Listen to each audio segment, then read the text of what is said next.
Hay 19 grados en la calle, está nublado en Palermo, hay gente en la vereda. A propósito de que nos visitó por un rato Cristina Kirchner, que está acá en el estudio. Hola, Cristina. ¿Cómo estás, Beto? Buen día. Bueno, raro el ingreso a la radio, porque vino compuesto de una cosa especial, ¿no? Sí, así es. La verdad que surprise. Llego aquí y me encuentro con un allanamiento con carro de la gendarmería, policía de la ciudad más adelante. ¿Puedo decir que el título va a ser allanaron el grupo Indalo mientras llegó Cristina? Y no, ¿qué te parece? No estamos seguros que termine esta nota. Técnicamente hablando, podría entrar un gendarme y decir, basta, se cortó señora, el aire. Basta, señora, se cortó el aire.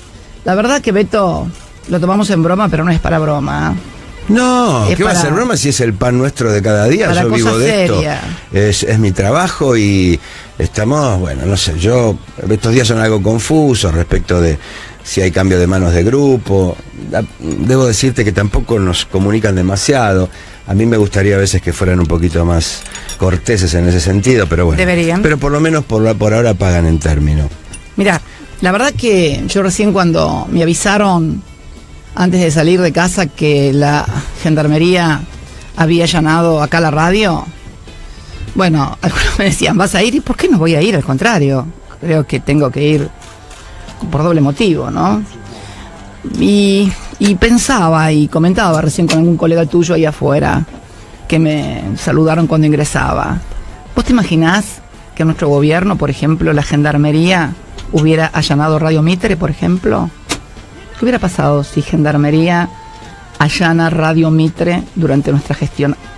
Mirá, probablemente en el Congreso hasta los propios nos hubieran pedido explicaciones y nos hubieran criticado. Sin embargo, y es una pena, te digo, porque Gendarmería era una fuerza con prestigio, con cariño, inclusive en algunos lugares, y la verdad que el rol que la están sometiendo de fuerza de choque del gobierno, vos fíjate lo que pasó hace 2 o 3 días en la Universidad de Rosario, entraron al campus universitario, lo que pasó... Bueno, está cuestionado hoy por el caso Maldonado. Bueno, el caso de Santiago, que es el caso, digamos, que bueno, que ya está reclamando el mundo por Santiago, y que es incuestionable y que es además ya inocultable, que es un argentino, un ciudadano que desapareció después de un operativo judicial ordenado por un juez y que participó Gendarmería. Esto creo que seguir negándolo es como tapar el sol con las manos. Ayer conocimos las declaraciones del Alto Comisionado de Naciones Unidas pidiendo que por favor investiguen y que la Gendarmería dé respuesta sobre esto. Ya no es una cuestión ni de la familia ni de los organismos de derechos humanos, es de organismos multilaterales y del Alto Comisionado de Naciones Unidas, que es una figura muy respetada en todo el mundo. Así que es una pena porque... Igual el gendarme es un muchacho con una formación. Nunca se vio esto en democracia. Nunca se vio esto en democracia. En democracia, te juro, nunca se vio. Nunca. Los muchachos reciben órdenes, ¿no?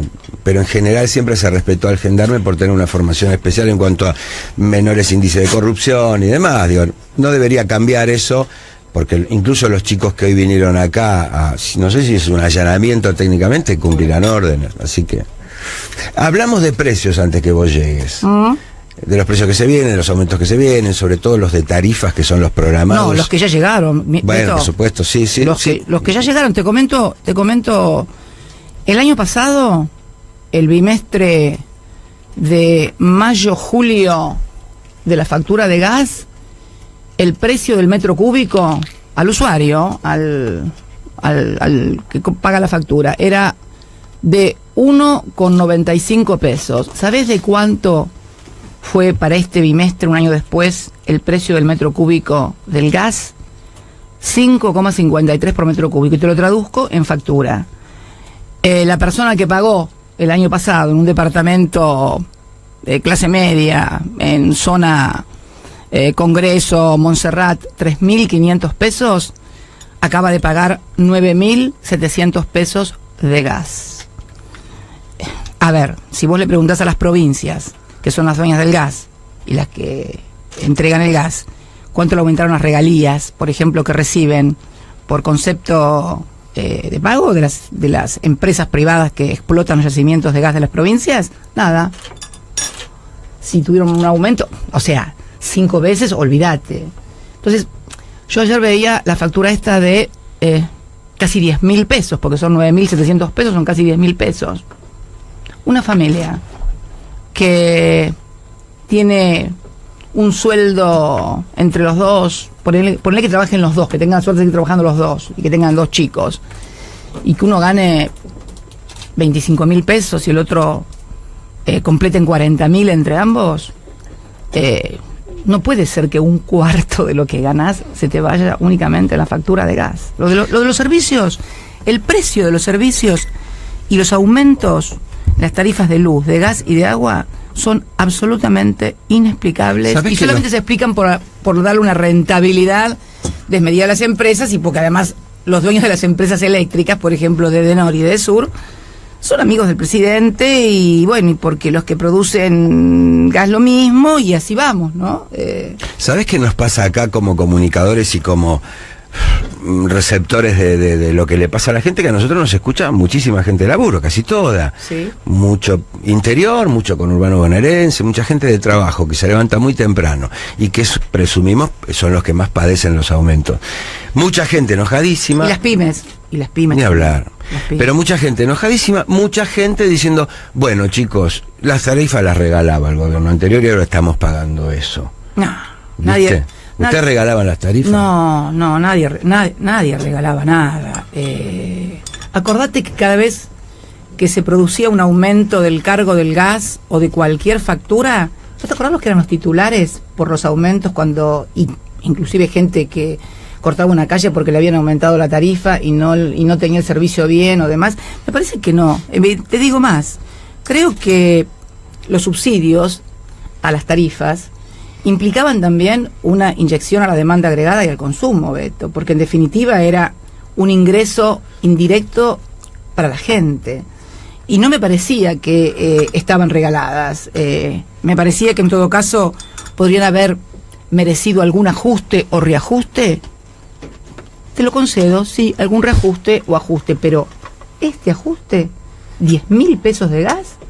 El otro día en La Matanza hicimos una caravana fantástica por La Ferrer, por González Catán, perdón. Y una mujer, llorando, se me acercaba y me decía, Cristina, me llegó 3.500 pesos de luz. 3.500 pesos de luz. Es una barbaridad lo que le están facturando a la gente. El agua, Beto. A ver, mira, te voy a dar un caso. En mi departamento donde yo vivo ahora, cuando en diciembre del 2015, de agua, pagaba yo 150 pesos. ¿Era poco a lo mejor 150 pesos? Sí. Ponele. Para esa zona, bueno, nada. Era poco, bueno. Esa zona tiene que pagar.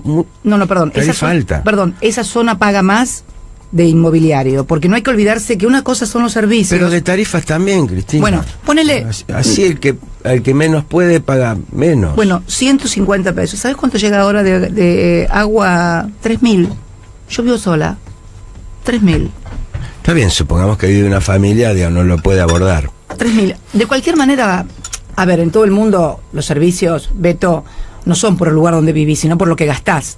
Porque si vos estás con una campaña de que cuide el agua, tenés que cuidar el agua, vivas en Recoleta o vivas en Constitución. Esto me parece que es así. O sea, el gas es un servicio. Si yo por ahí soy una persona cuidadosa con el consumo del gas y hay otra que no lo es, de repente me parece que el hecho de tu ubicación en el barrio tiene que ver, por ejemplo, con el impuesto inmobiliario. Obviamente, si vos vivís en un barrio como Recoleta, tenés que tener un impuesto inmobiliario alto porque tenés servicios, acceso, etcétera, etcétera. Pero me parece que en el tema de los servicios hay un aumento brutal, impagable para muchos. De hecho, han fraccionado la factura del gas en cuotas. Beto, en este país estamos acostumbrados a las cuotas para el auto, para la casa, para el, no sé, la heladera, el lavarropa, pero pagar la cuota de pagar en cuotas la factura de gas. Hay una inflación de las góndolas, de los de los negocios, que parte de algunos empresarios formadores de precios que no la pudo domar ni Moreno ni el actual gobierno, que uno puede pensar que es genética. Somos así, somos de salir a comprar lo que aumenta. Toda la vida nos dijeron, los alemanes aumentan el arroz y no lo compran, ¿viste? Pero acá parece que vamos al sentido contrario.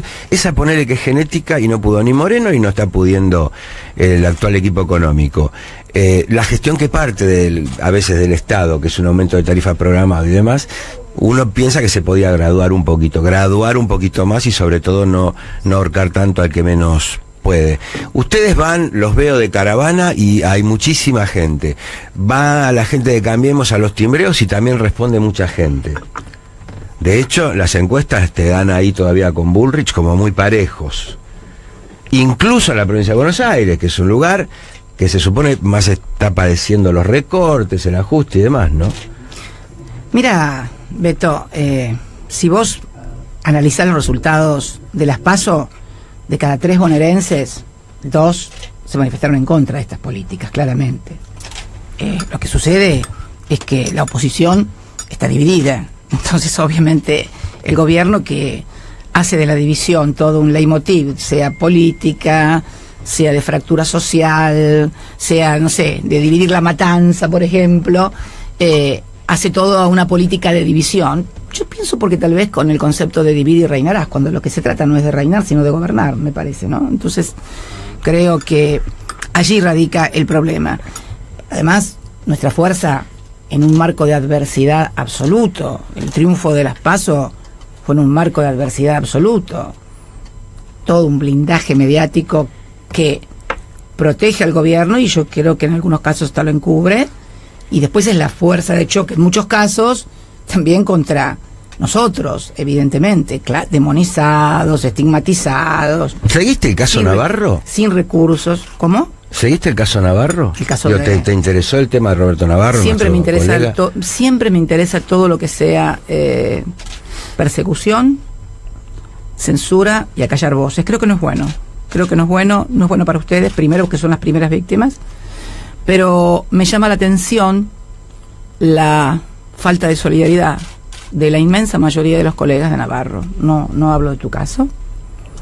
Pero un hecho de esta naturaleza en otras épocas hubiera desatado campañas, creo que hasta internacionales, a favor de tal o cual periodista. Entonces, creo que hay una mirada que es clara y concreta sobre lo que está pasando en materia mediática en la República Argentina. A nosotros nos explicaron que es una cuestión de incompatibilidad personal con Roberto y que no había remedio. Eso es lo que nos explicaron desde el grupo y la empresa, porque además formamos parte del mismo grupo. Por supuesto que escuchamos que se dice afuera es un plan, que parte incluso del gobierno para ir acallando y aliviando un poco el periodismo que se opone.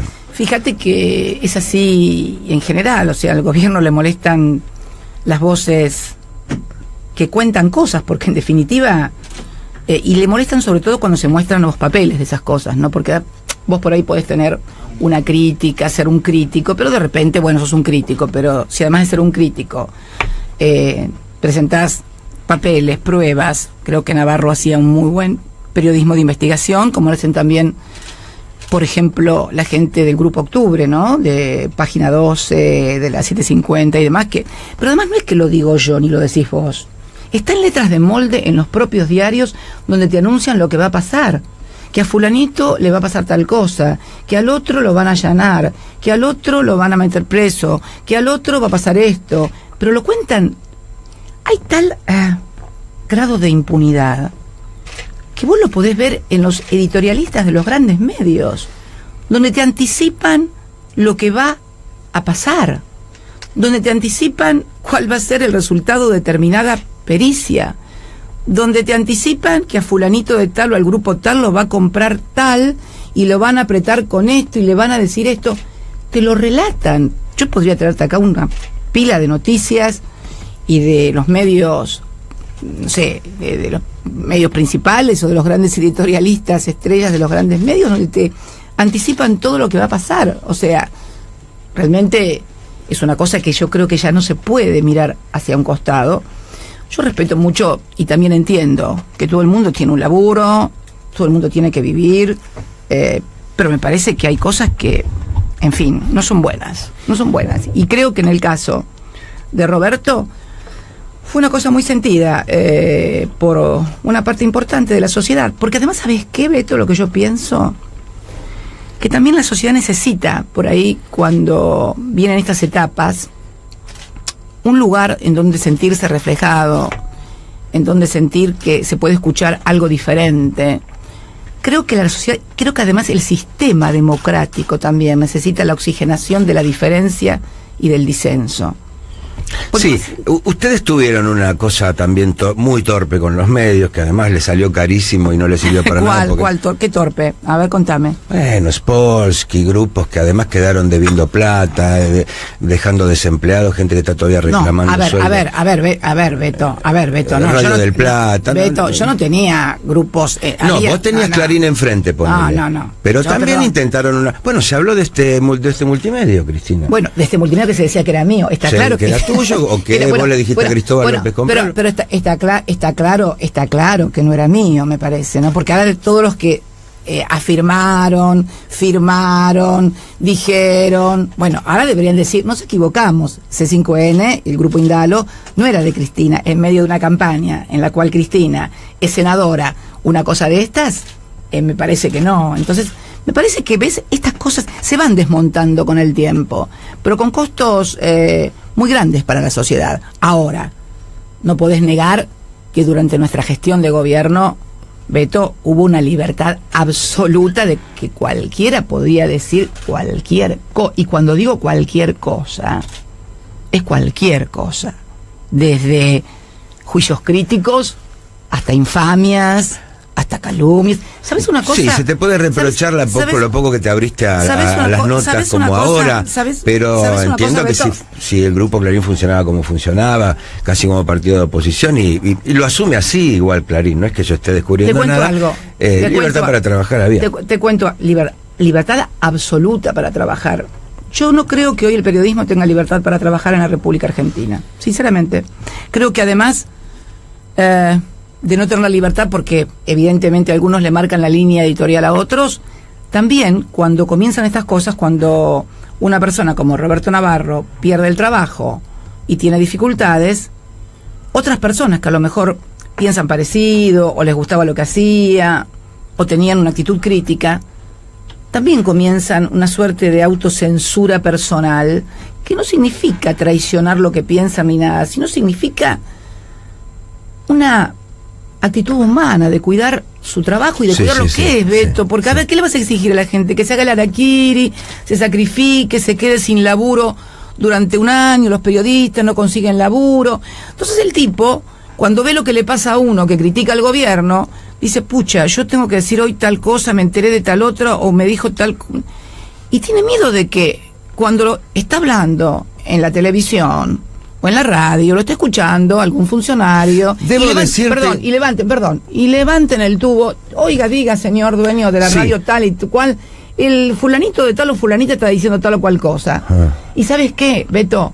Es la pauta, es Debo todo. decirte que en 2 años no han llamado. Yo hablo con colegas, no llaman. Ahora, si después te compran... bueno. No lo sé. Debo decirte que se llamaban más de tu gobierno que de Ahora, pero se ve que nadie le hacía caso. Eran muy malos. Puede ser, pero era hincha pelota. Que sea hincha pelota es una cosa. Ahora, que les den bola es otra, porque si llamaban, no le daba bola a nadie, porque nos mataban en todos los medios. Me mataban. O sea que sí. Llamaba a Aníbal o no sé quién llamaría, bueno, la verdad que bastante malo, porque nunca nadie le dio bola, porque nos mataban. Entonces yo creo que esto que yo te digo ahora de los medios y de los periodistas con temor, esto existe. Y están también lo que vos decís, los que de repente tienen un website que le ponen no sé, 1 millón de pesos y entran 25 tipos por día al website, ¿viste? Entonces tenés de todo. Tenés de los que pueden, de los que tienen convicciones, de los que no son tantas las convicciones sino son otras las razones, y tenés los tipos Y las minas que por ahí se asustan y tienen que garpar la olla, tienen que pagar la factura, tienen que pagar el débito, tienen que pagar el auto, tienen que pagar la casa. Y bueno, y si esto no fuera así, Beto, no hubieran pasado las cosas que pasaron en la Argentina, mucho peores en épocas muy duras. Entonces, creo sinceramente que sin justificar, porque también están los casos de periodistas que valientemente siguen sosteniendo sus puntos de vista, sus convicciones, y vaya mi aliento para todos ellos.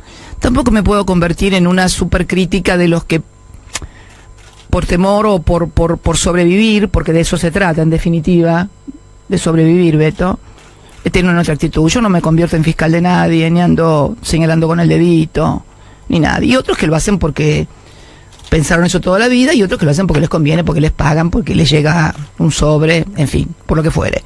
Parece que es malo generalizar, es bueno analizar. Es muy malo generalizar y es muy bueno analizar para ver que no todos son iguales, que no todas las actitudes son condenables y que muchas son, si no justificables, por lo menos entendibles. Porque no se trata de justificar tampoco, sino de entender, ¿no? De comprender. Quiero detenerme un minuto en esto, que para mí es clave.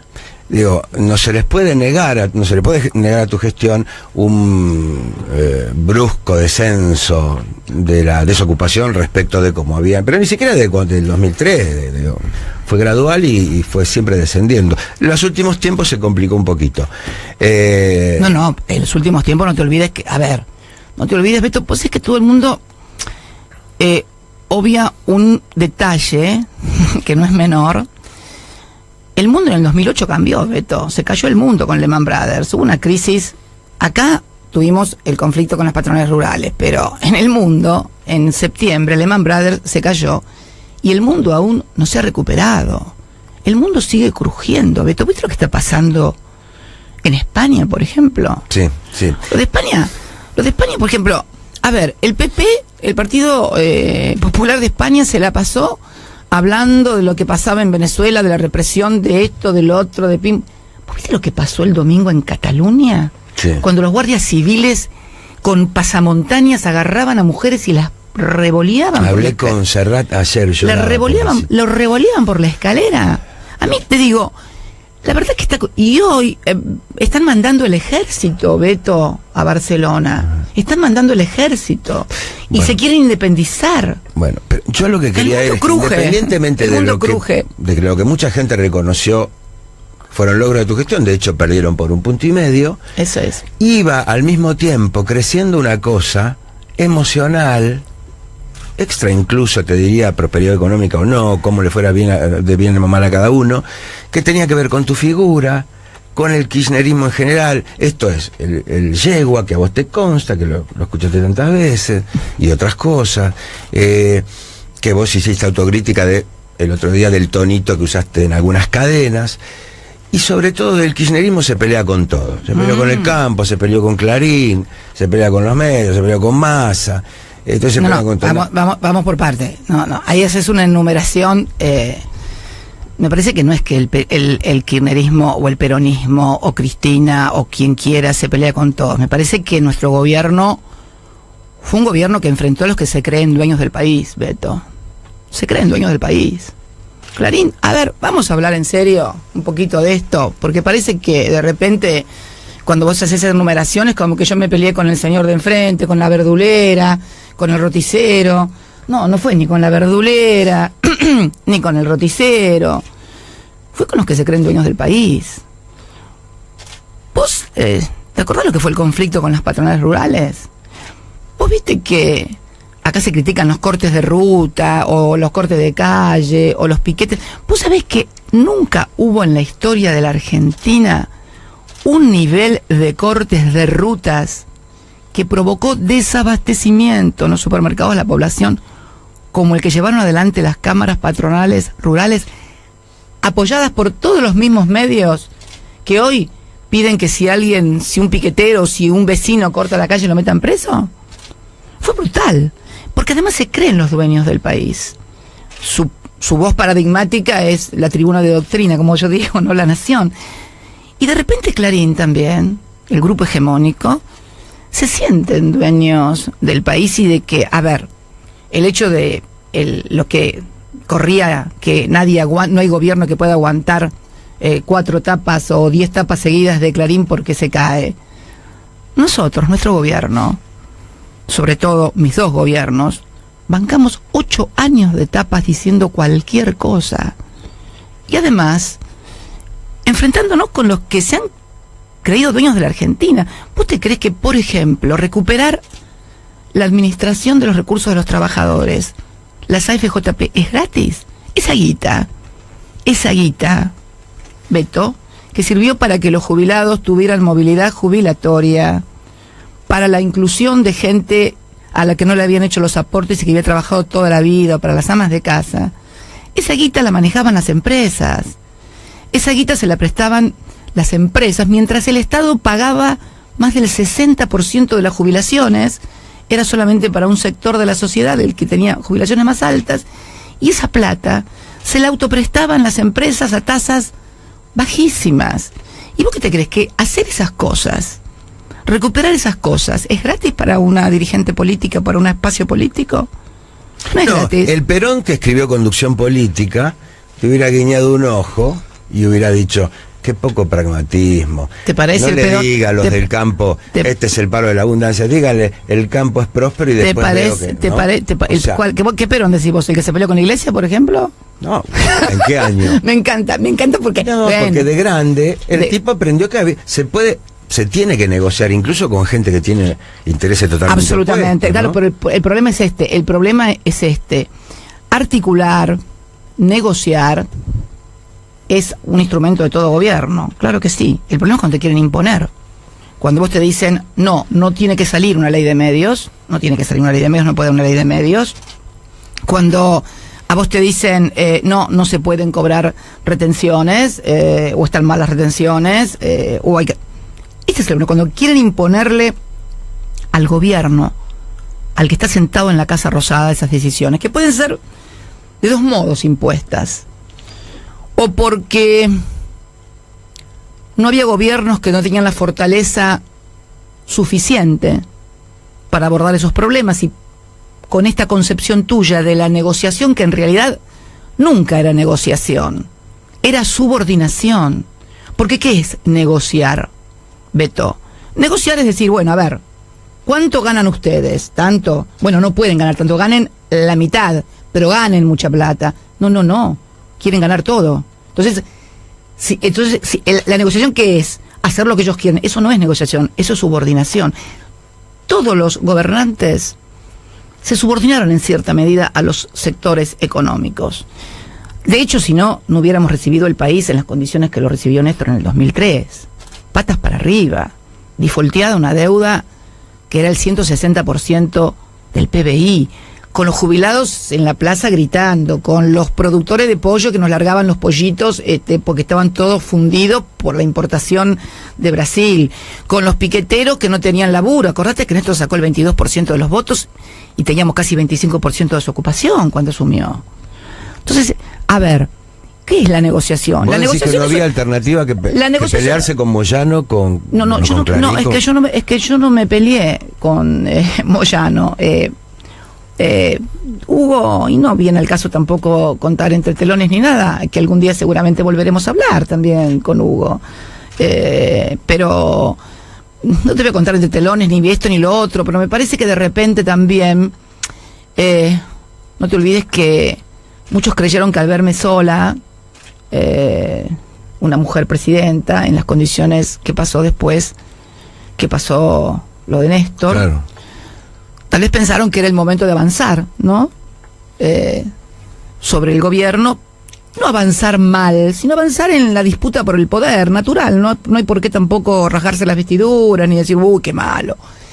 Por ahí me vieron que estaba en un momento de debilidad, de reclamar cosas, de lograr mayor participación en el sistema de decisiones. Y en eso yo siempre he sido muy celosa, pero más que leyéndolo a Perón, acordándome de lo que me decía Néstor. Yo lo leí a Perón mucho, de muy joven.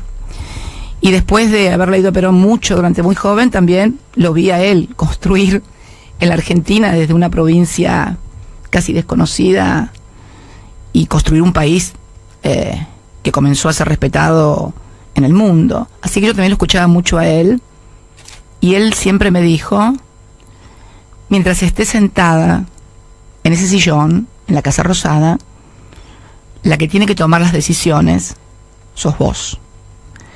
No permitas que nadie nunca te imponga una decisión, porque tal vez tomando decisiones te equivoques, es posible, pero que nunca te pase que te fue mal por no hacer lo que vos pensabas y por hacer lo que otro te impuso.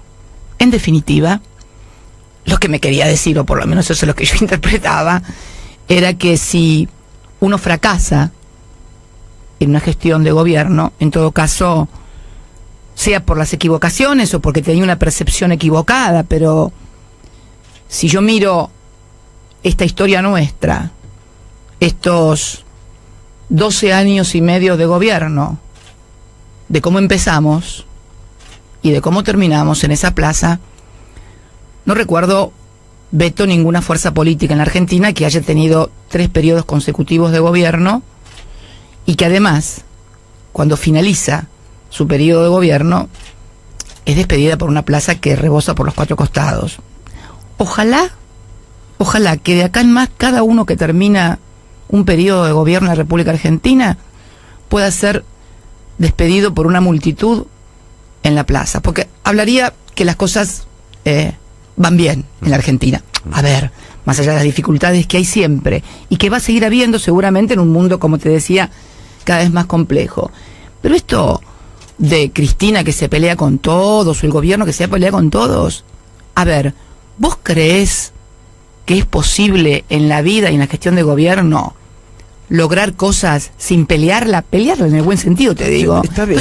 Entonces te digo, a ver, ir de buenos modos por las AFJP. ¿Cuándo fue la última vez que estuviste en Córdoba? Y claro que es ir de buenos modos por las AFJP, porque ¿sabes qué pasa? No, Beto, es algo, un sistema de reparto que ahora lo aceptó el gobierno. Beto, porque además, ¿sabes qué? Todo lo que hacíamos, lo hacíamos por ley. Yo no fui nada, fui la presidenta que menos decretos de necesidad y urgencia firmó.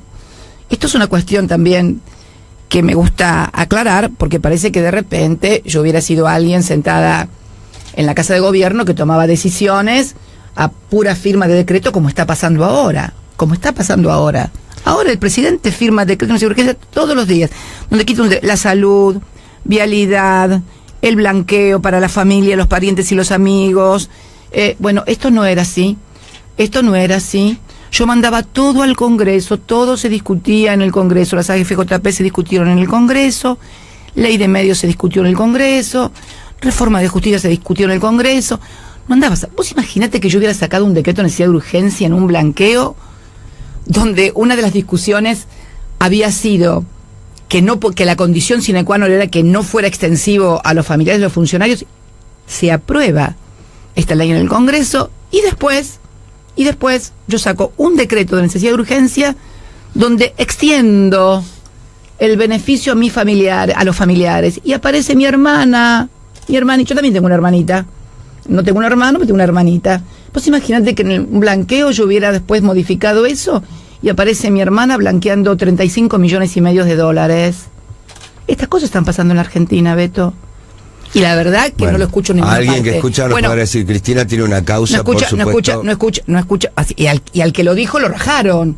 Porque además, vos me hablaba de Navarro. A los dos que lo dijeron, que fue Horacio Berbisky en el programa de Navarro, bueno, lo rajaron. Mirá, vos me preguntabas hoy por Moreno. Mirá vos. De las 4 causas más picantes que hay en contra tuyo, ¿en alguno crees que estás seriamente complicada? La pregunta de Manuel es: ¿tenés miedo de ir presa? No hagas preguntas de Manuel. Bueno. ¿Cuándo fue la última vez que fuiste a Córdoba? Que vos no sos de Manuel. ¿Por qué me preguntas eso? Yo te pregunto. ¿Cuándo fue la última vez que fui a Córdoba? Hoy no me acuerdo, Beto. Bueno, en Córdoba perdiste 90-10. Mira, en Córdoba... ¿No tenés gente? ¿No tenías gente perdón, con un mapita? No, perdí. No, para. ¿Cómo lo vas a Cosquín un día? Si vos sabés que en Córdoba estás perdiendo 90. Eso es política también. pero ¿cómo en Córdoba no ve? ¿De cuándo me estás hablando? ¿De ahora? La última elección en Córdoba fue... No, pero en Córdoba, a ver, Córdoba fue Unidad Ciudadana, un compañero, pero nada, yo no fui en Córdoba de candidata, no, Beto. Ya sé, pero yo no soy candidata en Córdoba, Beto, no entendía. Me refiero a que vos viniste... No entendía por qué me decías lo de Córdoba. Sin el chip de la seducción a la hora, cuando estás en el poder. ¿Cómo? ¿Qué es eso del chip de la seducción? A ver, explícame. Sí, digo, esta cosa de Perón, de persuadir, de convencer, de atraer. Vos hoy dicen, Cristina tiene el 33%, pero no va a sumar ni nadie de la familia. Pero se trata de que vos convenzas al 60 y pico que no te quiere. Beto, ¿o no? No, el 100% imposible. Por eso, pero digo, hay mucha gente que... 100% es imposible. Hay gente que aprueba a muerte, tenés mucho millennial que te sigue, mucho pibito. Yo creo, te vuelvo a repetir, Beto, lo que te decía al principio. A ver, en las condiciones de adversidad con las que nosotros enfrentamos las PASO, haber ganado las PASO fue casi una hazaña titánica democrática. Beto, ¿vos no te das cuenta? El gobierno aparece hablando de la cosa, todos juntos, vamos. Pero la Task Force del gobierno está tercerizada en los medios de comunicación, que son desde las 9 de la mañana hasta las 12 de la noche, hablando en contra de nosotros. O sea, la señora que hace la receta del guiso en el canal Pirulo a las 9 de la mañana, te revuelve y te dice, bueno, póngale 200 gramos de harina, 5 huevos, un poco de sal, le agrega carne y revuelva y le sale fantástico, que le va a salir mucho mejor que cuando estaba Cristina, porque Cristina le revolvía mal, la carne era una porquería, ella gritaba y entonces yo me ponía nerviosa y no podía cocinar bien porque me hablaba por la cadena nacional y yo me ponía muy nerviosa. Por favor, es brutal lo que para está pasando. El stand-up. Pero por favor, sí, no vio cómo era y además gritaba y además esto y mire cómo se peinaba y cómo el color y el pelo y que se pinta mucho y que se pinta poco. Todo está mal. Vos imaginate un ciudadano, una ciudadana que está frente a la televisión las 24 horas del día, bombardeado, picada la cabeza, todo. Y del gobierno y de lo que pasa no hablan. No se habla de la inseguridad, cuando la inseguridad ha crecido en el conurbano a límites exponenciales, los secuestros de los que nadie da cuenta. Antes tenías un hecho de inseguridad en un municipio y ahí iban al municipio y estaban batiendo el parche o el gobierno. Terrible. Y lo que se está viviendo en materia de inseguridad, Beto, es muy grave. Nadie dice nada. No tenés en un solo medio absolutamente nada. Entonces, está claro que hemos dado y estamos dando una pelea en condiciones muy, pero muy adversas. A ver, pero así todo, vos tenés que de cada 3 bonaerenses, 2 votaron en contra de estas políticas económicas. Entonces me parece que, y esto se va a agravar, te aclaro, la mala noticia es esa, que el gran ajuste que está preparando el gobierno para después del 22, además, liberaron, después de 20 años que no se hacía, el precio de los combustibles en la República Argentina. Lo escriben en letras de molde en los diarios que viene el aumento para después de las elecciones. Desdoblaron la tarifa de gas. Esta persona que pagó ayer 9.700 pesos podría haber desdoblado en cuatro cuotas.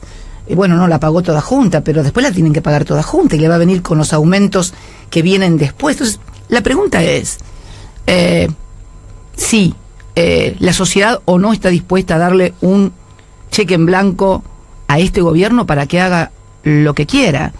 Y la verdad que sería bueno que nos replanteáramos un poco como sociedad en qué país queremos vivir. El tema del endeudamiento, Beto. Ayer miraba una tabla de Bloomberg. No Navarro. No Navarro, Bloomberg. El primer país en el mundo en materia de deuda en el año fue Argentina. O sea, es mucha plata. Contraímos más deuda que la República Popular China. Beto, más deuda que la República Popular China, que es, te diría hoy, la primera economía del mundo. Y la provincia de Buenos Aires, Beto. La provincia de Buenos Aires está en el 22 lugar de Bloomberg. Estamos abajo de Qatar y del Sultanato de Omán. A ver, contrajimos en la provincia de Buenos Aires, los bonaerenses tienen que ponerse a pensar un poquito, más deuda que la India, que tiene 1.200 millones de habitantes. La provincia tiene 12 millones de habitantes. Tiene un nivel de endeudamiento, y el Sultanato de Omán, por ejemplo, para que tengas una idea, o el Estado de Qatar, que nadan en mares de gas y de petróleo, tienen un ingreso per cápita superior a los $60.000, están arribita nada más de la provincia, después viene la provincia en materia de endeudamiento. Esto alguien lo va a tener que pagar, y esta historia, esta película, ya la vimos. Ahora, ¿sabés por qué pueden hacer esto? ¿Endeudarse? Porque hubo dos giles, primero Néstor Kirchner y después la que te habla, que hicieron del desendeudamiento de la Argentina una política de Estado. Por estos dos giles, el primero, que fue el que renegoció en el 2005 la reestructuración de la deuda, y la que te habla, que lo volvió a renegociar en el 2010. Por ese nivel de endeudamiento que dejamos nosotros, que era bajísimo, 13%, por esos dos giles, los vivos estos, inteligentes, y el mejor equipo de los 50 años, nos está endeudando, no por 50 años, por 100 años nos va a endeudar, y nos vamos a tener que hacer cargo todos. Vos, tus hijos, tus nietos, and company. Escúchame, en el 85, el alfonsinismo, me acuerdo perfectamente, estaba convencido que borraba para siempre de la faz de la tierra el peronismo. Pues aparece Cafiero, y bueno, después más tarde Menem, pero digo, se reconviene. Cosa que entiendo por lo que me cuentan gente de gobierno, desearía algo parecido hoy. El peronismo finalmente, fragmentado en la oposición, aparece ser oposición el peronismo, pero ¿con quién se reconstruye? Si se reconstruye, ¿con qué jóvenes? Y te pido si querés que me des nombre, y no te quiero poner fichas, pero ayer algunos intendentes se reunieron con Pichetto, Menéndez, Nardini, Maggiotti, que los conocés. Sí, claro. ¿Vos le llamaste traidor hijo de puta a Pichetto? En privado se puede. Vamos a empezar. No. Primero, no comento mis conversaciones privadas. Okay, ya me dijiste que sí. No, pero aparte creo que pasaron audios y demás. No comento mis conversaciones privadas, pero me gusta la primera parte. ¿Por dónde empezaste? Los periodistas tienen una costumbre, comienzan a hacer una pregunta y después terminan en otra cosa, entonces no terminan de contestar nada. De respuesta cortita. No me chicañes. No, mira, la desaparición del peronismo es una fantasía que viene de largo tiempo. Te diría que viene del 55. La fantasía viene del año 55. Cuando pensaron que con el tirano prófugo, como le llamaban a Perón, el tirano prófugo, se había acabado el peronismo. Pasamos por muchas etapas. Las etapas de lo que fueron los fusilamientos, los bombardeos en la Plaza de Mayo, lo que fue la resistencia peronista, Lanusse, que fue uno de los militares más lúcidos que tuvo el ejército argentino después de Perón, creo, el general Lanusse. Esa es mi percepción, por lo menos, ¿no? Que le dijo... Comparado a lo que vino después. Por favor, parecía casi un premio Nobel de la política. Comparado a lo que vino después, por Dios. Bueno, estuvo preso. A Lanusse lo metieron preso durante la dictadura de Videla. Fue casi cariñoso con Perón. Porque sí, salvo cuando le dijo no viene por el primer del cuento. Sí, bueno, puede ser simpático. Sí, tenés razón. Pero vos fíjate que fue una fantasía de hacer desaparecer el peronismo. ¿Sabés por qué es una fantasía? Porque en definitiva, mientras haya peronistas que sigan identificando el concepto de nación, de pueblo, de defensa de la industria nacional, de defensa de los trabajadores, de la educación y la salud como derecho. Viste que ahora está todo el tema de la salud en discusión, de esta tarjeta que da el gobierno. Sí. Bueno, a ver, ¿sabes quién declaró gratuita la salud pública en este país? Ramón Carrillo, en 1946. A ver, ¿qué quieren inventar? Hoy los hospitales públicos tienen un servicio universal gratuito. Lo que quiere hacer el gobierno ahora es restringir el acceso que hoy todos los habitantes tienen al hospital público con mayor o menor calidad. Eso lo discutimos aparte. Pero hoy, si vos vas a un hospital público, nadie puede negarse a atenderte. Si necesitas una operación, a operarte. Si necesitas que te atienda, eso no se puede negar. Con lo que está proponiendo el gobierno, que es la tarjetita esta, te van a poner una canasta de servicios donde van a decir, por esto te atienden y el resto no. que es el sistema que en definitiva, mucho más agudo, tiene todavía Estados Unidos, un muy mal sistema de salud, frente a lo que es uno de los mejores, creo yo, sistemas de salud pública del mundo, que es el de Reino Unido. Inglaterra tiene un sistema de salud público que yo me atrevería a decir debe ser de los más eficientes y de mayor calidad del mundo. La contrapartida es Estados Unidos. Este plan que quieren poner ahora acá, ya lo pusieron en el 93 en Colombia. Es recomendación de la Organización Mundial de la Salud y fundamentalmente de los laboratorios. Anda a ver cuál es el resultado hoy en Colombia, desde el 93 a la fecha, en términos de mortalidad. No son buenos. Te puedo asegurar, Beto, que no son buenos. Y lo que no podemos hacer es restringir un servicio que hoy es universal a una canasta, que además quieren avanzar también sobre las prepagas, porque, a ver, los que tenemos prepagas y que pagamos fortunas en las prepagas, ahora van a querer que te reduzcan el servicio médico obligatorio, el PMO, que es la canasta mínima que te tienen que dar gratuitamente.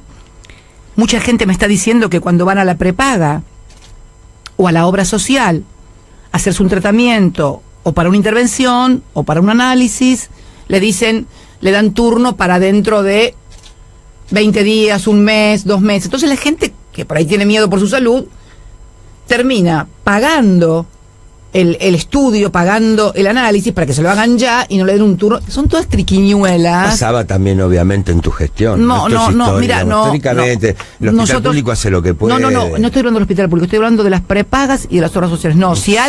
Si alguien hacía estas cosas, se podía ir a la Superintendencia de Salud y se podía denunciar esto. Y además, te imaginas, esto está pasando hoy, que además siguen aumentando los precios y los de las prepagas de una manera ahora conserva este gobierno un importante gasto social, cosa que se te criticaba incluso a tu gobierno, demasiado asignación para todo el mundo, de vagos que no trabajan, pero el gobierno no lo ha reducido drásticamente, gobierno. Perdón. Vamos a la asignación universal por hijo, AUH, eso no lo puede reducir porque está por ley, y la movilidad está por ley, es imposible que lo reduzca. Y eso, la asignación universal por hijo, yo te voy a decir, no es ayuda social, es inversión social y es de la más democrática y controlada. Nosotros con la asignación universal por hijo y la bancarización con las tarjetas, que la gente va con su tarjeta directamente que retira en la ANSES al banco, cortamos de cuajo con el tema del clientelismo. Al contrario, la AUH es el corte definitivo al clientelismo. Lo que vos decís, y que se incrementó ahora, son los planes sociales que el gobierno reparte entre determinados movimientos sociales. Eso se ha incrementado, ¿sí? Porque nosotros, durante nuestra gestión, mirá vos qué curioso, durante nuestra gestión, que éramos criticados por eso, dábamos muchos menos planes sociales que los que dan ahora a los distintos movimientos sociales. A mí no me parece mal si son merecidos, si son gente absolutamente, que tiene, pero lo controlan los movimientos sociales.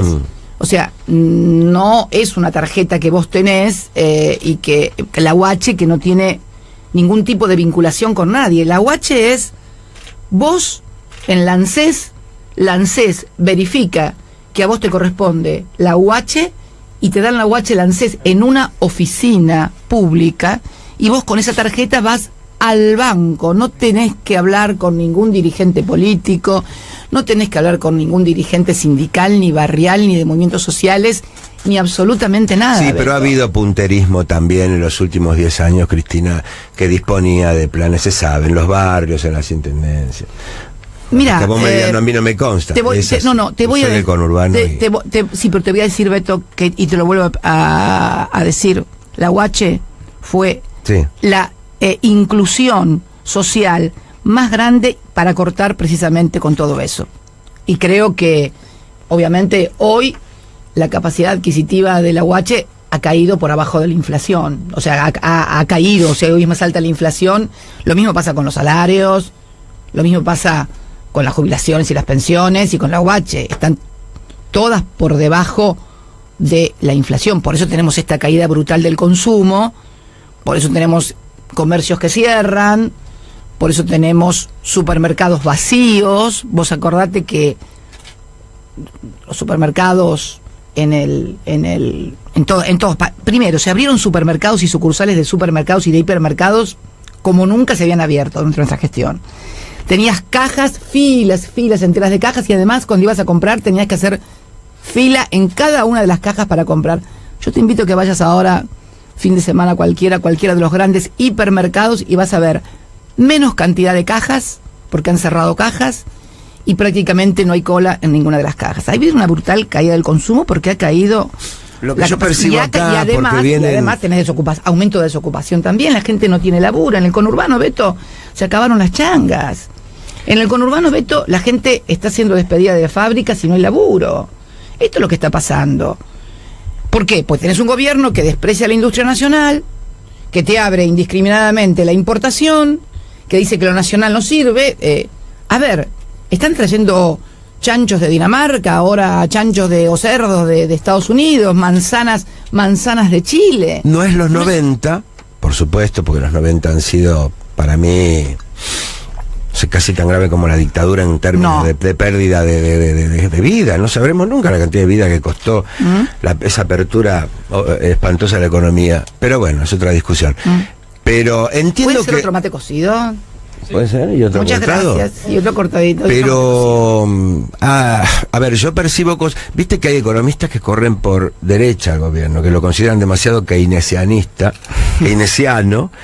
que quisieran que achique un poco el aparato público, los salarios públicos, el gasto social, justamente. Viste que se lo corre según él con la línea Spert, viste, ¿no? No, Spert hace tiempo que no lo escucho porque no coincidimos absolutamente en nada, y creo que es un hombre que sus planes nunca fueron llevados a la práctica y nunca pudo comprobarse el éxito. Es más, esos planes se aplicaron, no sé, durante la dictadura, y mira cómo no fue. No, pero no importa, no quiero entrar en polémica. ¿Quién te acompaña en esta, ya sabemos, la lista, ¿no? Extra muchachos y chicas que aparecen ahí en la boleta?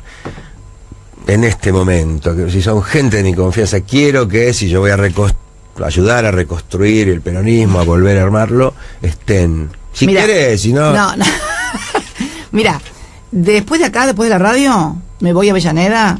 Hay la Universidad Nacional de Avellaneda organizó un congreso de economistas, ¿no? Que voy a clausurar ese congreso, voy a hablar, entre ellos va a estar, por ejemplo, Eduardo Basualdo, que es un economista. Estoy leyendo un libro de él, ahora que espero terminarlo pronto, Endeudar y Fugar, que te lo recomiendo, Beto, te lo recomiendo, Endeudar y Fugar, me lo mandó Eduardo y me lo dedicó, que describe el proceso de endeudamiento en la Argentina que comenzó con el golpe del 24 de marzo de 1976, pasa por todo lo que fue la década de los 90, lo que fue el 2001 y también lo que fue nuestro proceso de desendeudamiento, y habla de esta brutalidad del endeudamiento y de la fuga, de cómo endeudan y fugan. Bueno, vos sabés lo que está pasando ahora. Vos sabés que están entrando muchos dólares, pero no para inversión productiva, sino para especulación financiera. O sea, yo vengo del exterior con millones de dólares, los cambio en pesos.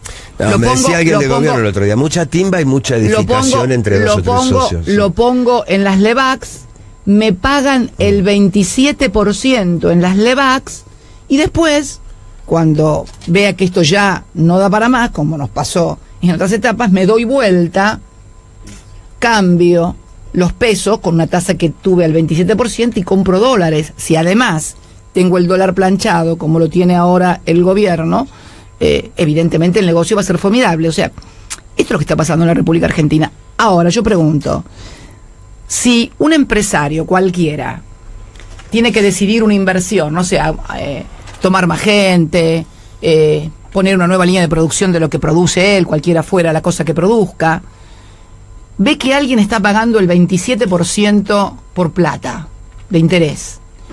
Además, mira para la calle y no ve a nadie consumiendo. O sea, si vos producís cosas, tenés que tener gente que te las compre, si no, ¿para qué la estás produciendo? Y no tenés gente que la esté comprando. ¿Qué haces con la plata? La pones en Levac también. Te pones también vos a especular y a invertir. Ya lo pasamos con la plata dulce en los años de la dictadura. Esto ya se vio. era Lorenzo Sigot, el ministro de la dictadura, el que apuesta al dólar pierde. Y quedamos con el que te dije al norte. Y le tocó a Alfonsín, en el año 83, agarrar un país con una deuda brutal. Bernardo Grispun intentó Alfonsín mismo, con la figura de Bernardo Grispun, que algún día alguien deberá hacerle justicia a Bernardo Grispun, intentó hacer algo diferente y lo tumbaron. Ahí Eduardo Basualdo, en ese libro, explica el proceso de hiperinflación, la pugna, la pelea que había entre el Banco Mundial y el Fondo Monetario. El Fondo Monetario que les exigía la devolución ya de la plata, y el Banco Mundial que no, primero pedía reformas estructurales. Eso fue, esa pugna, mirá vos, esa pugna fuera del país, entre el Fondo Monetario y el Banco Mundial, que no se ponían de acuerdo si tenían que pagar ya o primero tenían que hacer ajuste y privatizaciones, demoró un año el proceso hiperinflacionario que provocó la salida anticipada de Alfonsín del poder. Entonces, es bueno saber estas cosas, porque yo sé que muchas veces gente dice, uy, mira cómo habla, con las cosas que cuenta, qué me importa, qué es aburro, qué aburrida, qué esto y qué lo otro. Pues ¿sabés lo que pasa? Si vos no sabés lo que te pasó y por qué te pasó, seguro te vuelve a pasar. No tengas duda, Beto, si no sabés qué pasó, si no entendiste qué pasó, o si te mintieron sobre lo que pasó y vos creés que era otra cosa, pero 10 contra 20 que te vuelve a pasar. Yo no estoy pensando, Cristina, en los que ahora nos escuchan, yo, qué aburrida, qué larguera. No puedo no pensar, porque como cabeza de comunicador que tengo, imaginarme a la audiencia, que tenemos una audiencia muy, muy plural, que soberbia, que ya lo hablamos, y afanaron. Afanaron. Sí, no, se robaron todo. Se robaron todo. Se robaron todo. Un plan sistemático de 10, 12 años de la política para robar. ¿Cómo? Vos me dirás, bueno, la justicia va a dirimirlo con el tiempo. No, pero me parece que hay dos cosas. El plano de la justicia, como una ciudadana, te puedo decir que absolutamente nadie tiene que estar exento de ser investigado, de ser juzgado. Ahora, como presidenta, tengo que decir que 3 gobiernos democráticos, constitucionales, elegidos por la gente, sean catalogados de asociación ilícita, y me parece que es mucho. Es lo mismo que le hicieron ahora a Lula y a Dilma. No creo que sea un plan ni siquiera de este gobierno, o sea, este gobierno lo ejecuta como parte de otra cosa un poquito más regional. Hace unos días también acusaron de asociación ilícita a Dilma y a Lula. Entonces creo que también es raro, ¿no?, que se robaron todo, pero en un país donde crecíamos, donde había trabajo, donde los jubilados tenían remedios, donde los enfermos de HIV tenían remedios, donde los oncológicos tenían remedios, donde los chicos recibían netbook y libros, instrumentos de música para las orquestas musicales, donde se crearon 19 universidades. Pero ahí se volvería roba, pero hacen. No, es que no se puede. ¿Sabes lo que pasa? No, ¿sabes lo que pasa? En un país donde se roban todos no se puede hacer eso. No se puede hacer eso. Porque cuando se roban todo es cuando hacen negocios con las cosas del Estado, cuando blanquean plata negra. Yo nunca blanqueé plata negra. Es más, fui la presidenta en ejercicio más investigada. Mis declaraciones juradas están ahí. Todo lo que se investiga, no es que me encontraron papeles en Panama Paper, o me encontraron inmuebles no declarados en alguna parte, uy, mira, la descubrieron con tal cosa. No, todo lo que están diciendo y armando como causas es sobre declaraciones juradas que ya fueron investigadas, muchas sobreseídas, está todo en mis declaraciones juradas. Entonces, yo digo que los que se robaron todo en este país no vienen acá a la radio a tener una entrevista con vos. ¿Sabes por qué? Porque ni siquiera muchas veces los conoces. No viajan en aviones de línea, viajan en vuelos privados. No viven en la misma. Están durmiendo hasta ahora, lo sé. No viven en la misma casa que tenían antes de ser presidentes. Normalmente viven en mansiones que tienen acá, en Punta del Este, en Nueva York, en Europa. Esos son los que se robaron históricamente en la Argentina. Ahora, que digas esto para justificar lo que está pasando ahora, me parece Me parece que no. No se trata de justificar nada. Me parece que habiendo estado 10, 12 años en el poder, gobernando el país, yo incluso creo que debería haber habido ministros que salgan a los programas de televisión a mostrar su declaración jurada. Porque presumo que debe haber ministros que trabajaron con vos que no se quedaron con tanto López, con tanto Bolso, con la Rosadita, pero Beto, las declaraciones juradas de nuestros ministros estaban publicadas, te invito a que vayas a ver La Nación y para mí se escondieron. Estaban publicadas en todos lados, Beto, las declaraciones juradas. Y las únicas declaraciones juradas que se publicaban y salían en todos los medios de comunicación eran las nuestras. Vos ves ahora en la televisión la declaración jurada de diputados del oficialismo, de ministros del oficialismo, del presidente. ¿Alguien analizó en algún programa de televisión, salvo el que hizo Navarro, el blanqueo de plata negra del hermano del presidente? Que además, fíjate vos, qué curioso, es el hermano menor del presidente, es el que menos participación tenía en los negocios del grupo económico familiar, y tiene 5 veces más o 10 veces más de lo que declaró el presidente. ¿No te llama la atención? ¿No te llama la atención que quien era un socio menor de la familia haya podido blanquear 35,5 millones de dólares y el presidente tiene una declaración jurada infinitamente inferior a la de su hermanito?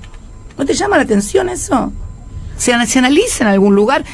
No sé, se analiza en algún programa de televisión de esos que hablan todos al mismo tiempo, gritan, no se puede, nadie entiende nada, lo agarran de los pelos al otro. No, Beto, hay un montaje de todo esto que es brutal. Es una pena, porque no nos permite discutir a los argentinos los verdaderos problemas que tenemos. Y vos me hablabas de autocrítica. ¿Sabés cuál es mi gran autocrítica? Además de los moditos, de la cadena nacional o de lo que vos quieras. Una cosa que yo no pude, o no supimos, o no pudimos, y le pasó lo mismo a Perón en su primer y segundo gobierno, que estos procesos de industrialización o de reindustrialización del país, el proceso de industrialización que tuvo como consecuencia el advenimiento del peronismo en los años 40, ya había empezado con el radicalismo, producto de que en la Primera Guerra Mundial la Argentina tuvo que comenzar a sustituir importaciones porque estaban en guerra los países que nos vendían las cosas.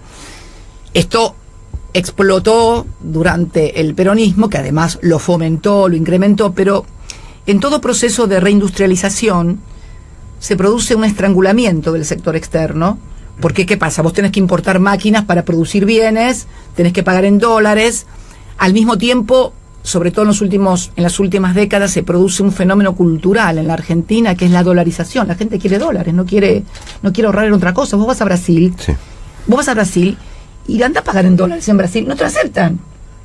Te reclaman reales. Lo mismo te pasa en Ecuador. Bueno, en Ecuador sí hay dólar porque está dolarizada la economía. Pero en Chile, en Uruguay, o sea, este tema de el argentino que comienza a tener movilidad social ascendente y comienza a tener patrimonio, quiere pasar ese patrimonio a dólar. La industria que te demanda cada vez mayor grado de importación de bienes de capital y de insumos básicos, porque hay algunos insumos que forman parte de tecnologías o de royalties o de patentes que vos tenés que traer y tenés que pagar. Sumado a todo eso, el tema del pago de la deuda. Vos fíjate lo que hicimos, que eso no le pasó a Perón. Y sin embargo tuvo estrangulamiento del sector externo.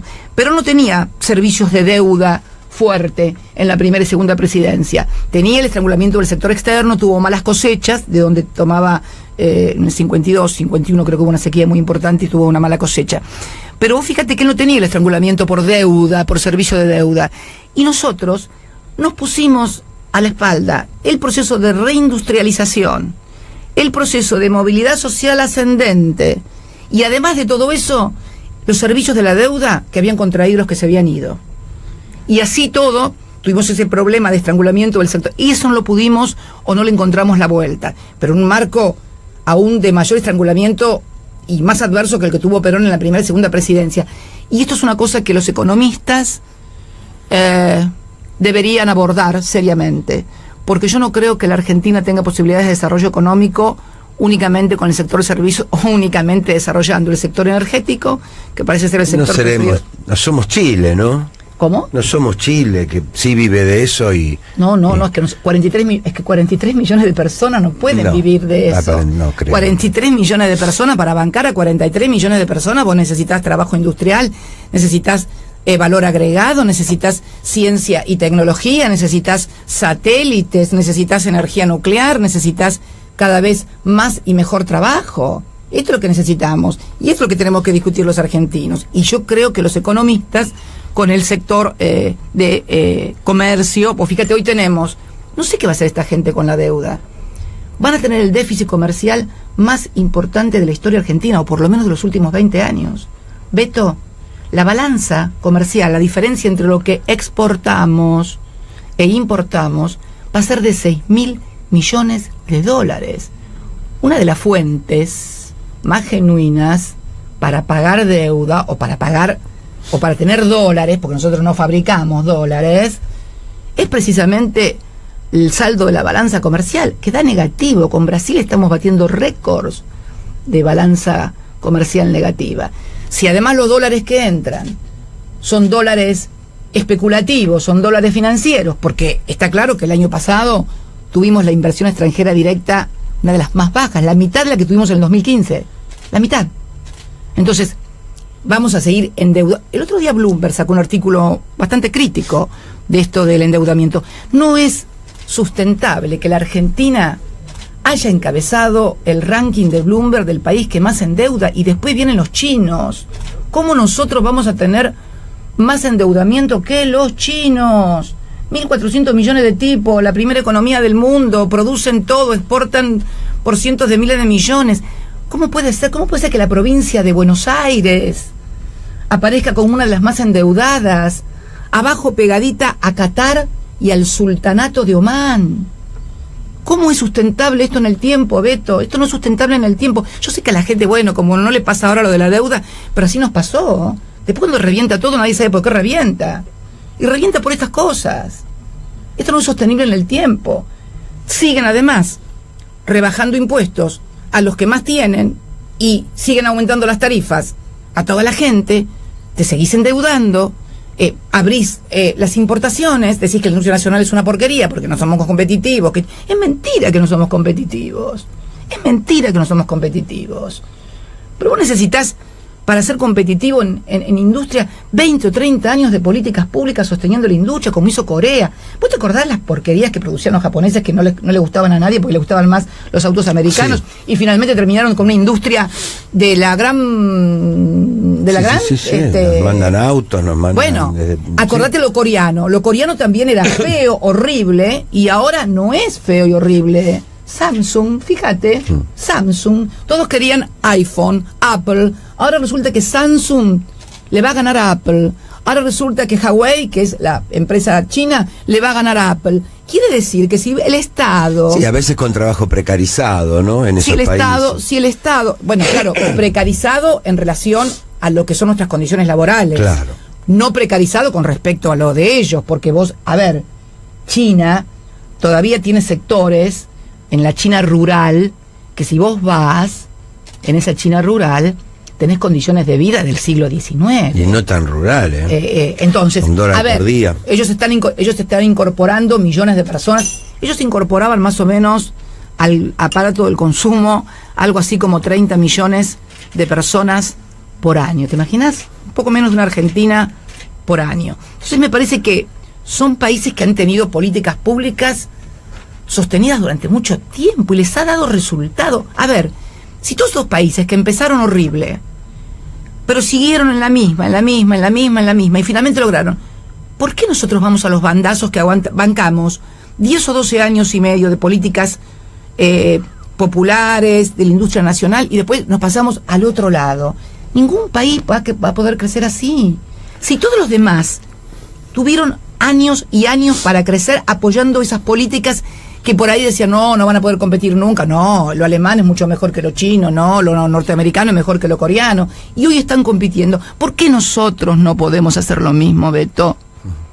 ¿Por qué? Porque tenemos, sinceramente, creo que un empresariado, y esto me hago cargo de lo que digo, tenemos un empresario que nunca pudo unir sus balances o lo económico con lo que le metieron en la cabeza culturalmente.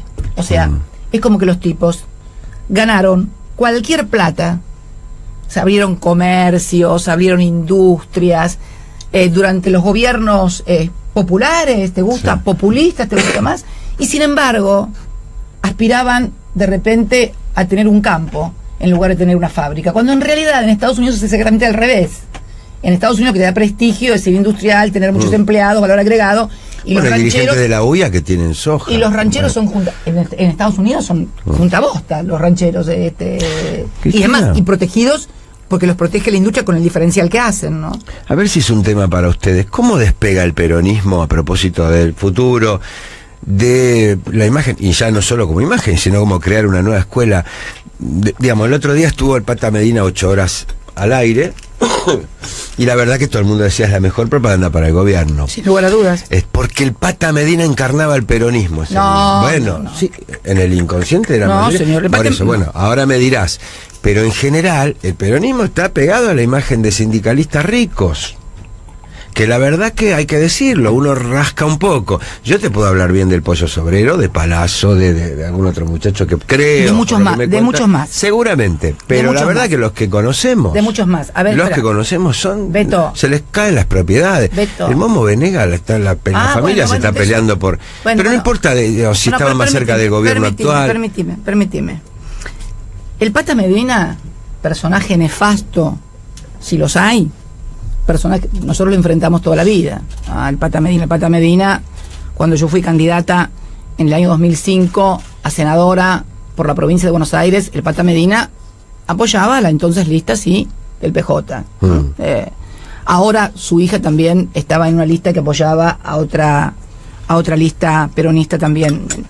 Pero me parece que este tema y cómo lo abordó el gobierno en su lucha, en su mítica y no sincera, permitime que te diga, lucha contra las mafias del gobierno, porque veíamos lo del Pata Medina y al mismo tiempo veíamos lo que vos recién decías, a la hija del Momo Venegas diciendo a quien la quisiera escuchar que su padre tenía una fortuna incalculable y que se la habían quedado los dirigentes del sindicato, que ni me de Guatre. Que Dios no quiero hablar mal de él porque ha muerto. O que hay un socio al que le dejó todo encargado. Un testaferro, que Dios lo tenga en su santa gloria. Pero lo cierto es que, ¿qué pasó con eso? ¿Qué hizo el gobierno? Como el Momo Venegas era el sindicalista modelo del gobierno, porque a ver, acordate que votó a Macri, hizo campaña por Macri, festejó el 17 de octubre con Macri, el Momo Venegas. ¿Qué hizo la justicia? Una cosa inédita. ¿Vos sabés que hubo un juez que la hizo callar a la hija del Momo Venegas aplicándole una sentencia diciéndole que si hablaba y mencionaba a determinadas personas le iban a poner una multa de 50.000 pesos? Yo nunca lo vi en mi vida que alguien del Poder Judicial le dijera a una persona que está denunciando que hay testaferros en un sindicato, que todo lo que tiene el sindicato y los secretarios de ese sindicato todo mal habido, por fortuna, por lo que fuera, que un juez la hiciera callar. Resulta que andaban buscando arrepentidos. Y acá encuentran una que es gratuita, no es del actor premiado, sino que es gratuita, y la hacen callar. ¿Vos sabés que hubo una sentencia que la hicieron callar a esta mujer? Y nadie investiga, nadie interviene en el sindicato de Guatre con lo que pasa. Con lo cual permitime que dificulte y que ponga en duda que el gobierno pelee contra las mafias. Creo que el gobierno pelea contra algunas mafias que no son las que están con ellos. Ahora, las mafias que los apoyan a ellos gozan de muy buena salud. El caso de Guatre es una de ellas. Además, Beto, la verdad que con el ministro de Seguridad que tiene la provincia de Buenos Aires, decirme a mí que están peleando contra las mafias. ¿Por qué? ¿Qué tenés que...? Nada, mira, déjalo ahí. Porque parece que todos nacieron ayer a la política. A ver, hay determinados personajes que vienen desde el grosismo, querido, acá. Vienen desde la etapa más nefasta de que se tenga memoria, el antiguo y nunca bien ponderado Consejo Deliberante de la porteña ciudad de Buenos Aires. En tu gobierno han abrevado muchachos de la UCD también. Hay de todo en todas partes. Pero ¿sabés qué, Beto? La política es así. Hay de todo en todas partes, pero algunos que se presentan como lo nuevo, cuando en realidad son más vivos que la injusticia. Este es el tema. Se presentan como la renovación, lo nuevo, que están creando cosas nuevas. ¿De dónde? Si cuando Néstor era gobernador, ellos eran vicepresidentes del Consejo Deliberante de Carlos Grosso. Carlos Grosso, que además era empleado de SOCMA. Toda la vida se dijo que ¿quién había puesto a Carlos Grosso de intendente en la ciudad de Buenos Aires? Entonces, que todo esto se quiera presentar como cosa nueva, la verdad que me parece una tomadura de pelo, y además creo que también me parece que es especular con la mala memoria, o no mala memoria, o con las cosas que la gente se olvida, con todos los problemas que tiene la gente. No se va a andar acordando quién era el vicepresidente del Consejo Deliberante allá por el año 90, cuando Néstor todavía era intendente de Río Gallegos. Fíjate vos, o te encontrás algunos compañeros que por ahí te dicen el pasado, y cuando Néstor llegó al gobierno en el 2003 ya eran funcionarios en los mismos cargos que después continuaron con Néstor, y no los había nombrado Nelson Mandela, los había nombrado Eduardo Duhalde. Entonces yo creo... Hay gente de aquel Consejo Deliberante que no necesitó trabajar más. Yo creo que todos, al momento de hablar, de pontificar en las luchas contra las mafias, de hablar de pasado, presente y futuro, deberían mirar un poquito la historia de cada uno. Es cierto que cuentan con el apoyo y beneplácito de los medios de comunicación, que tapan todo y no dicen nada, que también es una gran ventaja, pero me parece que hoy plantearse como que son lo nuevo, y no, de nuevo no tienen nada, de nuevo no tienen absolutamente nada. Es más, el actual presidente, yo era miembro de la presidenta de la Comisión de Asuntos Constitucionales del Senado de la Nación cuando se le hizo juicio a 2 miembros de la Corte Suprema de la mayoría automática, y una de las causales que había aprobado la Cámara de Diputados para hacerle juicio político era el sobreseimiento que le habían hecho a Mauricio Macri por el contrabando de autos agravado. No era una cosa que se me ocurrió a mí, no, lo había aprobado la Cámara de Diputados por mayoría absoluta. Vos sabés que las causales tienen que ser aprobadas por más de las 2/3 partes. Es más, sí, algunas diputadas que hoy forman parte de esa fuerza también aprobaron esto. Por eso te digo que me parece que como marketing, bien, pero si vas a luchar contra las mafias, ponete a mirar un poquito para los costados. No es una chicana.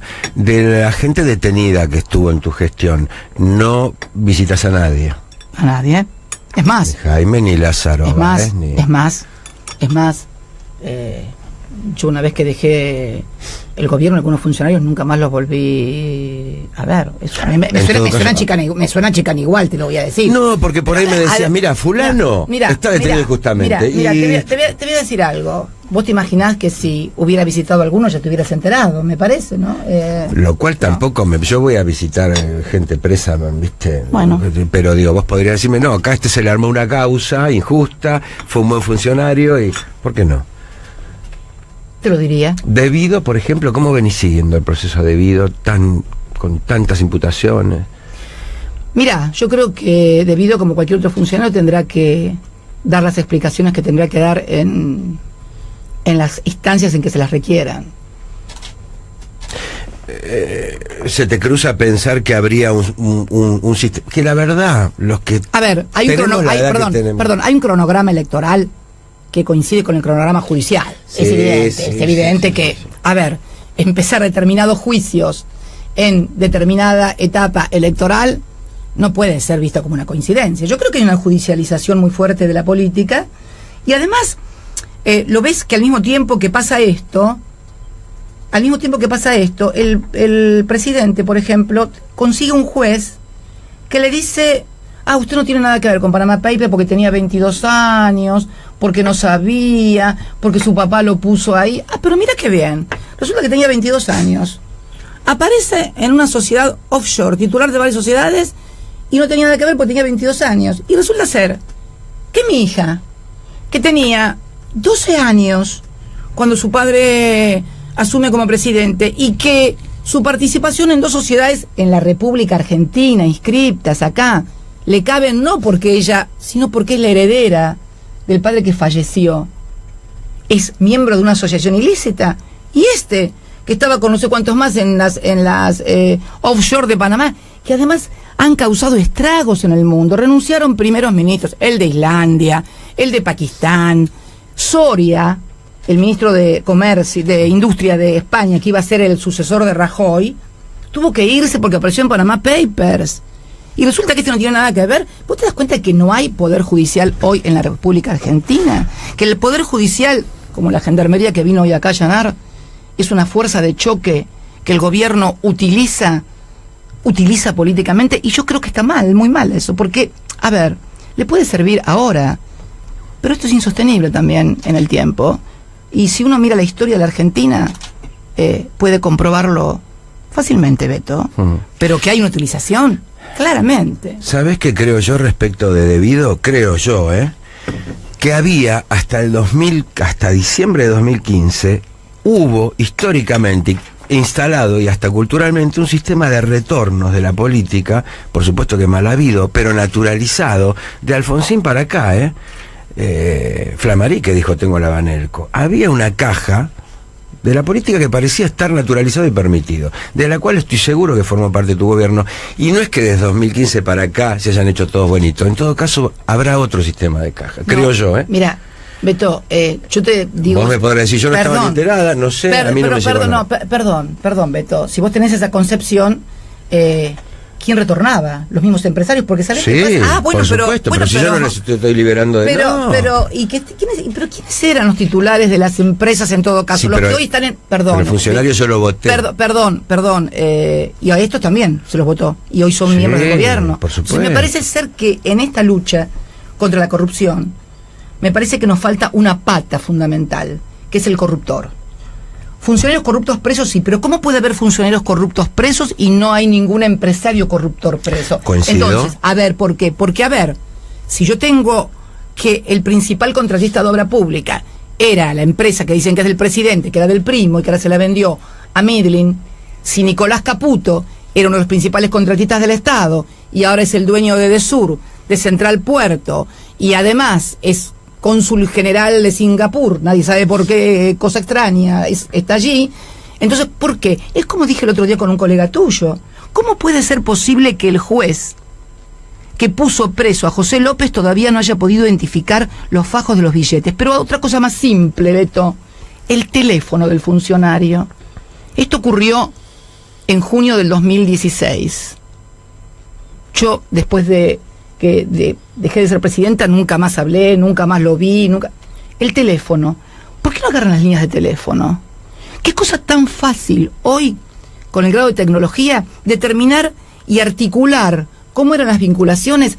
¿Con quién hablaba cada funcionario? Vos que tenés tanta información, alguien te habrá dicho, la de López venía de acá. No, te puedo asegurar que no, pero ahora diría, digo, no, lo diría. Lo que yo digo es que cómo puede ser que el juez no haya podido identificar aún fajos de billetes que todos vimos, termosellados y con los sellos de los bancos. ¿Cómo que no pudo identificarlos? ¿Y el teléfono de López con quién habló en los días previos? ¿Con quién habló en los días previos? ¿Con quién hablaba cuando era funcionario? Es más, ¿con quién hablaba cuando era funcionario? Porque tiene que haber un teléfono, eran teléfonos todos que los terminaba pagando el Estado, como son los teléfonos celulares de los funcionarios que los utilizan para tareas corporativas. ¿Cómo puede ser posible que nadie haya agarrado un teléfono? A ver, ¿con quién hablaba este empresario? ¿Con quién hablaba este funcionario? ¿Con qué empresarios hablaba este funcionario? Es muy fácil.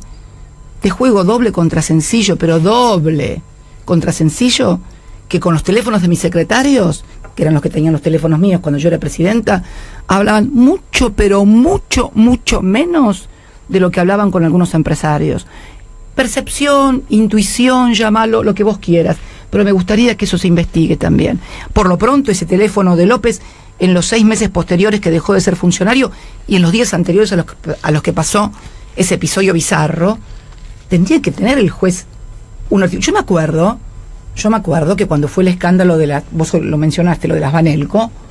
Claro. Bueno, yo me acuerdo que el juez de la causa, que ni me acuerdo quién era, había desarrollado un mapa de comunicaciones. ¿Te acuerdas que había habido un arrepentido que publicaba y que decía cosas y demás? Bueno, el juez de la causa desarrolló un mapa de comunicaciones con los celulares que vio con quienes se habían entrevistado. Hoy es muy fácil, están en esta celda, a ver con quiénes se entrevistó, a quiénes llamaba, con cuántos hablaba. ¿Te presentaste como querellante ahí? ¿En dónde? ¿En esa causa? No, no se puede ser. No, porque ¿podrías? No, pues yo no soy el Estado hoy. El Estado, yo no soy el Estado. No, el Estado. ¿Como particular? No. ¿Para pedir que...? No. Eso sería muy largo explicarlo como abogado. No tenés legitimación activa. Okay. No. Entonces, esto es lo que yo digo. ¿Cómo Está puede bien, ser que... coincidimos en que vamos a poner nombres arbitrariamente. Si hoy se descubre que Coto, por poner una empresa, coimea a Cabrera, la gente va a apuntar más al funcionario que es el que representa al gobierno que a Coto. No, está puede mal. ser, está pero... mal. No, pero está mal, porque en definitiva, esto me hace acordar un poco a lo que pasó también durante la dictadura. El empresario va a tratar de sacar ventaja, Cristina. Debido debería decirle que no. No, perdón. No presupongas cosas que no, porque fíjate vos lo que está planteando hoy también Trump en Estados Unidos contra las noticias falsas, que está planteando en el Senado. Pongo una suposición. Bueno, deberías tener en cuenta que no puede ser esa suposición después de lo que falló Cabrera recién. Lo que falló ayer la Corte Suprema de Justicia contra un colega tuyo. No importa. Sí. No importa. Pero a lo que ves es lo siguiente, no puede ser posible, es imposible que haya corrupción en el sector público si no hay un corruptor en el sector privado. No existe. Sí, no existe. Coincidimos. No existe. Coincidimos. No, entonces, si vos ¿Coincidimos en que es más la responsabilidad del Estado? Entonces, no, la responsabilidad es de todos. Si no terminamos, si no terminamos de la gente. Si no terminamos como en la época de los militares. Vos fíjate que hoy los que están purgando las condenas de lesa humanidad son los militares, ¿sí? Que cometieron hechos aberrantes, violaciones a los derechos humanos, etcétera, etcétera. Pero hubo un poder económico que también impulsó ese, y que sabían lo que pasaba. Hubo empresarios que entregaron comisiones internas de delegados enteras. Y sin embargo, los únicos que están purgando condenas por lesa humanidad son los que ejecutaron políticas que en definitiva necesitaban esos 30.000 desaparecidos para ser llevadas adelante. Pero fueron las políticas de vaciamiento, de estatización de la deuda de las empresas privadas, que parte de esa deuda, te diría que gran parte de esa deuda que Kirchner reestructura en el 2005, es también de la estatización que Domingo Cavallo hizo en el Banco Central en el 82 antes de irse. Entonces me parece que el tema de la apropiación de los recursos de los argentinos es una apropiación que también se decide a partir de políticas que benefician a vos, y yo empleo el poder del Estado para tomar la decisión de beneficiarte a vos. Cuando Macri quiso condonar la deuda del correo de 70.000 millones de pesos. ¿Qué te parece que es eso? ¿No es un hecho de corrupción querer apropiarse de recursos del Estado por 70.000 pesos que le correspondían al Estado?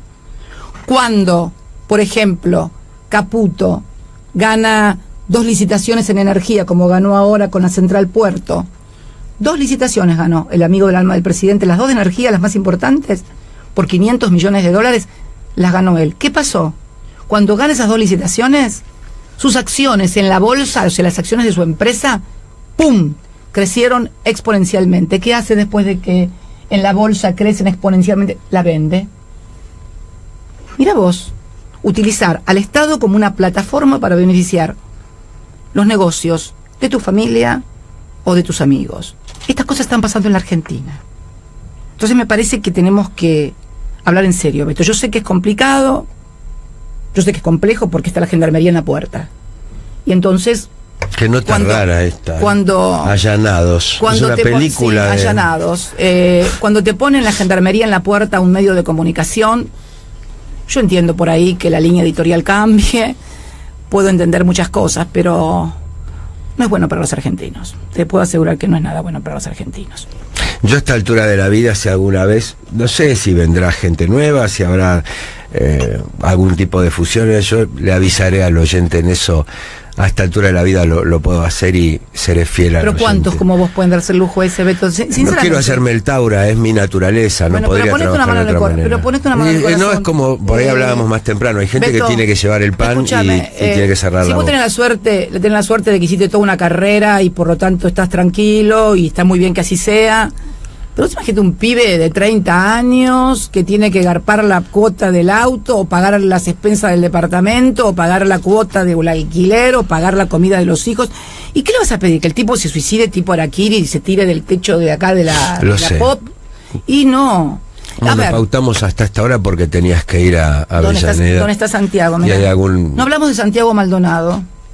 Y te lo pone la gente en la calle. Mira vos, qué hermosa bandera, ¿dónde está Santiago Maldonado? ¿Dónde te parece que está Santiago Maldonado? Ahí te entrevisto yo a vos. Vamos, así terminamos. ¿Dónde te parece que está Santiago Maldonado, Beto? Primero, todos queremos que aparezca el pibito, no ya esta cosa que se... Viste, el pibito que le falta a la familia, todo. Yo la otra vez comento que me pareció que había gente que por ahí simpatiza con el gobierno, que le molestaba que se pregunte por Maldonado, porque me lo han dicho a mí. ¿Qué te haces el Che Guevara? ¿Quién te dice eso? ¡Oh! Pero no sabe, digamos, se nota en las redes, en las redes lo ves.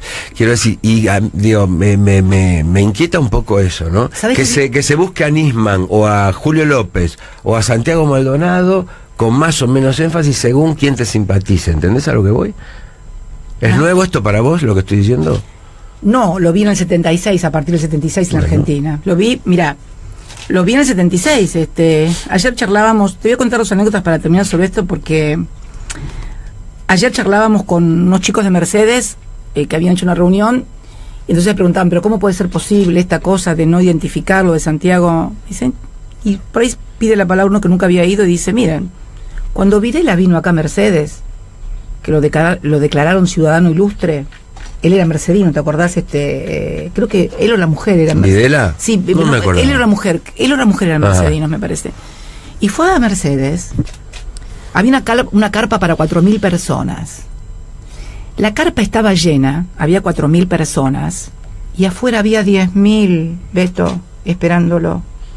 Y te digo un poquito más, Beto, nos hicieron creer a los argentinos que íbamos ganando Malvinas. La gente, yo veía a las mujeres tejiendo en la plaza San Martín para los pibes. La gente se sacaba los aritos y las pulseritas y los chicos iban con chocolate. Y te cuento lo del otro día, un compañero exiliado en Suecia, le allanaron 3 veces la casa. La última vez al viejo lo reventaron a palos. Él se fue a Suecia. Sí. Cuando se pasa lo de Malvinas, lo llama al padre de Suecia y le dice, mira papá, que acá los suecos están diciendo que nos van a, los ingleses nos van a ganar, nos van a matar, que esto y lo otro. No, dice el padre, mentira, nosotros los vamos a reventar. Y el tipo que ha ido a la plaza a verlo a Galtieri, lo habían allanado 3 veces, le habían reventado la casa. Te creo. Y el hijo exiliado en Suecia, Beto. Bueno, y hemos gritado los goles del Mundial 78. Yo por eso soy piadoso, tengo una mirada piadosa con tanto periodista que trabajó en esos años. Vos trabajaste en muchos casos había que trabajar, en muchos casos no se sabía. Lo mío es piadoso si no lo sabías. Por eso. Lo mío es piadoso si tenías miedo. Porque también es piadoso si tenías miedo. Miedo es una de las sensaciones más humanas que puede tener cualquier persona. Lo que sí no me banco es que te pares frente a un micrófono, a una cámara de televisión, porque te pusieron plata en un sobre o porque te pagan lo que no corresponde. Hoy decís. Hoy y siempre digo eso. Ah, sí. Hoy y siempre. Bien. Gracias, Cristina. Gracias por Beto. El tiempo. Mucha suerte. Gracias. Y gracias a la gente que vino acá a la vereda, que está esperándote. Vamos, Luchito. Gracias. Gracias.